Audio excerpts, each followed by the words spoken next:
Hi, my name is Gibson, and I'm the co-owner and creator of the Personal Development School. This is your daily breakthrough video, and in this video, I want to talk to you a little bit about how to help someone else move through an argument. So, this is a really important discussion topic when it comes to communication because oftentimes people who are like really doing the work and doing a deep dive feel like they can start processing their own feelings, their own emotions, the things that they're going through, but they don't necessarily feel like it's a two-way street of communication. And maybe the other person's shutting down and it's really stopping the resolution short in an argument or a discussion. And so it's very important as I give you these tools in this video here today for you to make sure you're not playing the role of therapist. You don't want to be like doing the work for the other person, but you can ask specific questions so that the other person has some direction if they don't have a lot of emotional awareness or they don't have conflict resolution tools up their sleeve. There are a couple really easy, simple things you can do that will help to sort of propel the conversation forward in a healthy and positive way that's more likely to reach productive outcomes. So, I'll share some of these tools in here with you today. And we'll talk about the importance as well of like you taking yourself into consideration in the process, because that's the only way you're going to know if you're like doing the work for both people and it's unfair to you, or if it's just that you're asking a few questions and it's just making the conversation more streamlined. And it's really important to be able to tell the difference between those things. So we'll talk about like a little boundary around that at the end.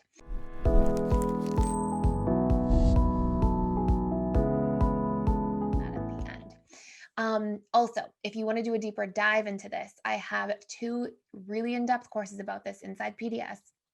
One is a course all about conflict communication and conflict resolution. And another is a set of communication scripts, and it outlines about 60 different scenarios, I believe. Being frustrated that your needs are not met, somebody violates a boundary, you feel abandoned or unheard, just all these different dynamics. You need space, you need more closeness, all these different things that can happen. And it's basically a whole bunch of scripts. So things you can utilize to actually step by step follow and communicate to somebody else if you're going through a challenging time. So there's a whole course of that being like modeled out.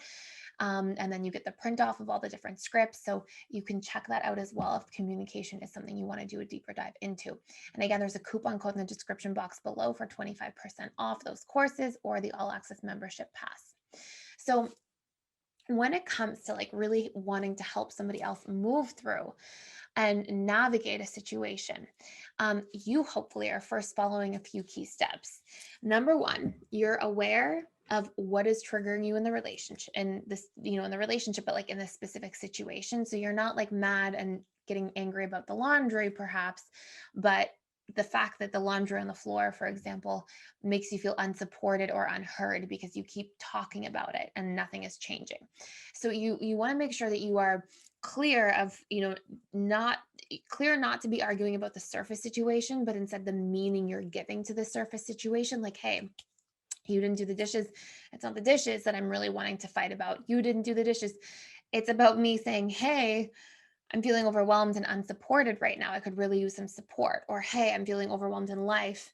Can you take a turn with the dishes? Because that would really make me feel supported. So you're clear about the underlying themes that the argument is actually about. And really practicing that is very important when it comes to resolution. And then you're ideally communicating clearly what you need in a positive form, painting the picture of what that looks like, and then seeing that need through. So hopefully you're following those steps. I have other videos about that stuff at a high level on this channel. And then of course, again, the deep dive into the course if you want to follow different steps for that stuff. Now, when it comes to the other person, you're essentially kind of applying similar things. So, step one, when you see someone angry, something that really helps to calm them down and regulate them is to validate their emotions.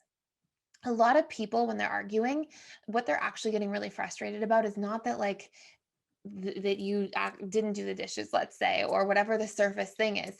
They're arguing about the undertone of things, but then there's this other layer that gets added into our arguments. And that other layer is the fact that then we feel really upset that the person we love doesn't understand us and isn't seeing from our perspective, because it makes us feel like the person is like our enemy. Like they don't understand me. What happened to them? We were just in love 10 minutes ago, and now they're they've turned on me, they're betraying me. And so what happens is a lot of time, and I've said this before on this channel, but a lot of time when people are like arguing about being right or wrong, it's not really about being right or wrong. They're really just trying to feel seen, heard, and understood by their partners.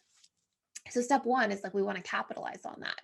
And when we see somebody else dysregulated, we can say, "Hey, I see that you're feeling hurt right now." Or, "Hey, I see that you're feeling afraid right now." Or, "I see that you're feeling angry or frustrated or unheard or disconnected." And we want to try to like understand what their undertone of emotion is and say, "I see you, I recognize you, I'm here with you."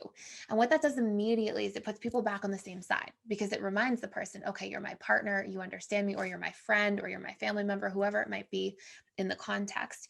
And you're with me, you understand me, you're connecting to me right now. And it drops this like defensiveness, like enemy, like me versus you kind of mentality almost immediately. It's like I've seen this work so many times between couples when I did a lot of work with couples for so long. And it's like honestly like maybe waving a magic wand. It's like people will be like 10 out of 10 mad and they validate each other, or I would validate somebody, like, "I see you're really hurt." And it's like, oh my goodness, and everybody calms right back down. So very excellent tool. The next thing is then you can ask them, okay, what do you need to feel relief? Or like, what would make you feel better right now? Basically, what you're trying to get at is like, what is your need? And maybe for someone who's new to conflict communication or conflict resolution, what is your need is like not that helpful. Because you're they're like, my need, I don't even know what my needs are. But what you can say is like, what would bring you relief? What would make you feel better? Tell me what it is that you're asking for in this situation, things like that, which are basically just more like relaxed ways of saying what is it that you need right now. So that's the second important part. And what this does is it takes us from this perspective in our connection or communication. It takes us out of this like we're focusing on the problem thing, like you did this, you did that, and it puts us towards focusing on the solution.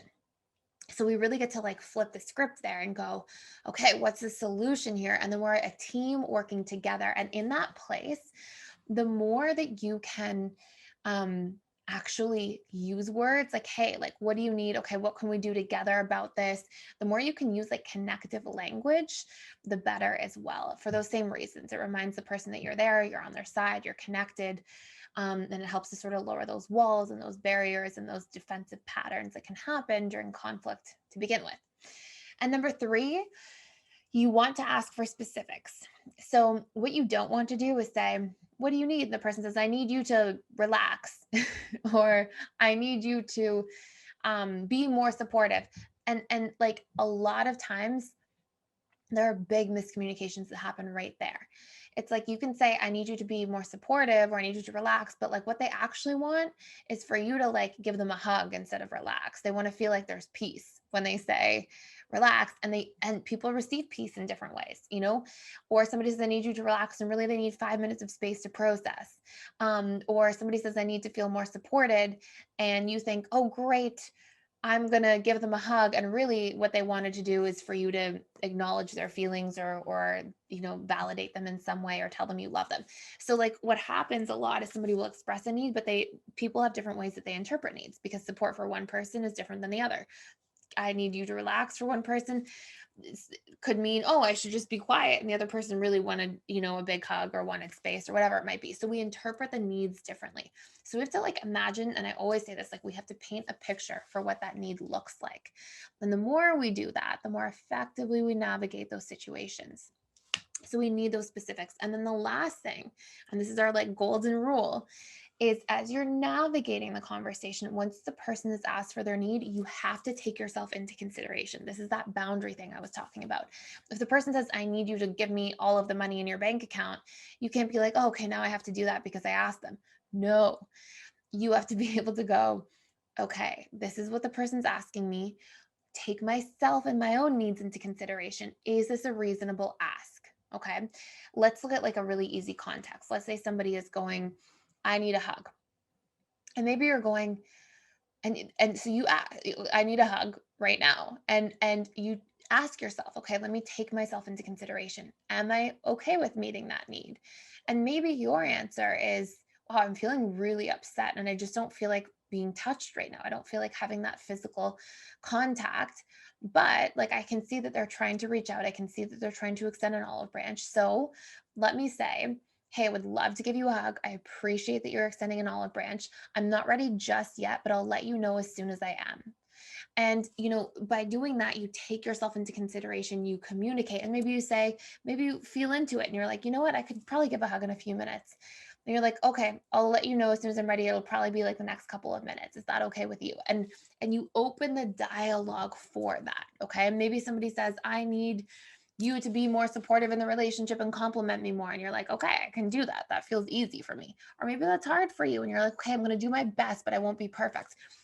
So you have to have that last process of like considering you.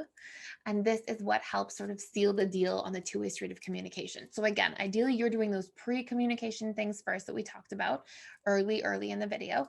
Then you're working through these steps to follow in terms of what to ask of others and from others, and then you're taking yourself into consideration at the end. So hopefully this makes a lot of sense. It's such an important part of like health in our relationships, of being able to resolve conflict. We really want to have like a standard if we're doing a deep dive into personal work and we really value relationships in our lives, whether it's romantic or children that you have or your parents or your siblings or your friends. Like, we really want to feel like we can resolve conflicts and we can talk through things and we feel empowered in that area. Like, the transformation on the other side of that is, again, like immeasurable. It's so helpful and beneficial. And I hope that anyone listening to this will take it upon themselves to go, yeah, that's the standard I would like to have for myself in my life. That's a new goal. I want to be able to navigate conflict and feel empowered doing it and feel like it's easy to do because I've mastered it, because I'm working really hard at it consistently over time until it's my own new skill. And as we do that, we see tremendous long-term benefits and rewards, and we save so much energy that would otherwise be spent on just festering in conflict, losing relationships from our lives, pushing people away, having people push us away, all that kind of chaos that can happen. So it doesn't need to be that way. And yeah, thank you for watching. Thanks for listening, and I will see you in the next video.